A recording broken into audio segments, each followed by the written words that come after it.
एक गहरे जंगल में एक छोटा सा लड़का नामक धीर जंगली जीवों के साथ अपने परिवार के साथ रहता था। धीर बहुत ही साहसी और निर्भीक था, लेकिन जंगल के अनजान और भयानक वातावरण ने उसकी हिम्मत को भी कई बार चुनौती दी। एक दिन धीर अपने गांव के संगीत में खो गया। वह गांव से दूर अनजान जंगल की ओर बढ़ता चला गया।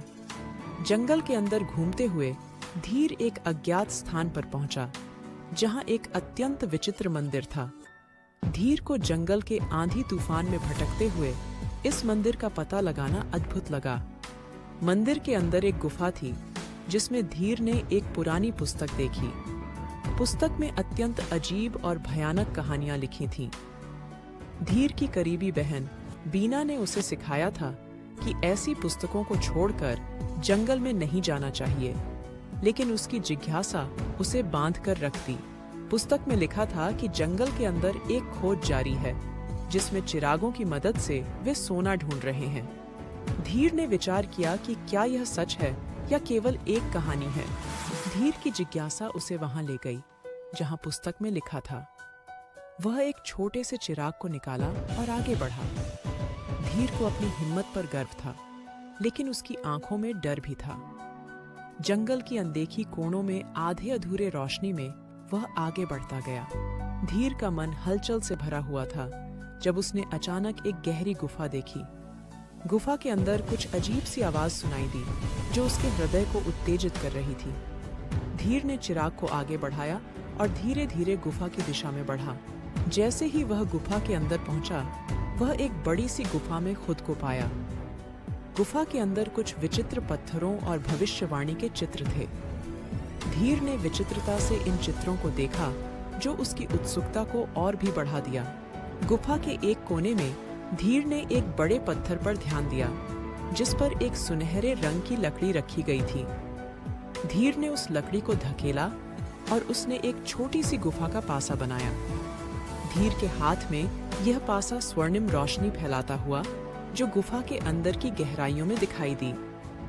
गुफा में गहरा शांति का अनुभव करते हुए धीर ने विचार किया कि उसने यहाँ कुछ साक्षात्कार कर लिया है, जो उसे अपनी जिंदगी के लिए महत्वपूर्ण सीख सकता है। धीर ने सोचा कि यह एक अनजान जंगल का एक अनजान अनुभव है, जिससे उसकी आत्मा को एक नई दिशा मिल सकती है। गुफा से बाहर निकलते हुए धीर के हृदय में नई ऊर्जा भरी हुई थी। उसने अपने गांव की ओर पलटते हुए अपना प्रयास जारी रखा, लेकिन इस अनजान जंगल के अनुभव को अपने दिमाग से मिटाने की कोई सोच नहीं सकता था। जैसे ही वह अपने गांव के पास पहुंचा, उसने अपनी बहन बीना को अपने अनुभव के बारे में बताया। बीना ने धीर की सुनी और उसे समझाया कि हर अनजान अनुभव कुछ सीखने का अवसर होता है। उसने धीर को समझाया कि धीर को स्वयं को समझने का अवसर मिला है और उसने इसे संजीवनी अनुभव माना चाहिए। इस अनजान जंगल के अनुभव ने धीर को संजीवनी शिक्षा दी। वह समझ गया कि जीवन में हर कठिनाई और हर संघर्ष उसे नई सीख सिखाता है और उसकी प्रेरणा बनता है। उसने वादा किया कि वह हर चुनौती का सामना करेगा और हर मुश्किल को पार करेगा। धीर का यह अनजान जंगल का अनुभव उसकी जीवन दर्शनीयता को और भी गहरा कर दिया। वह अब अपने लक्ष्यों की ओर अधिक ध्यान केंद्रित कर रहा था और हर दिन नई ऊंचाइयों की ओर बढ़ रहा था। धीर ने सीखा कि जीवन का सफर अनजान और अनिश्चितता से भरा होता है, लेकिन सही दिशा में चलने से हर मुश्किल को पार किया जा सकता है। हर कठिनाई, हर चुनौती और हर अनजान अनुभव हमें नई सीख और प्रेरणा देता है। हमें आगे बढ़ने के लिए हिम्मत, साहस और संघर्ष की आवश्यकता होती है।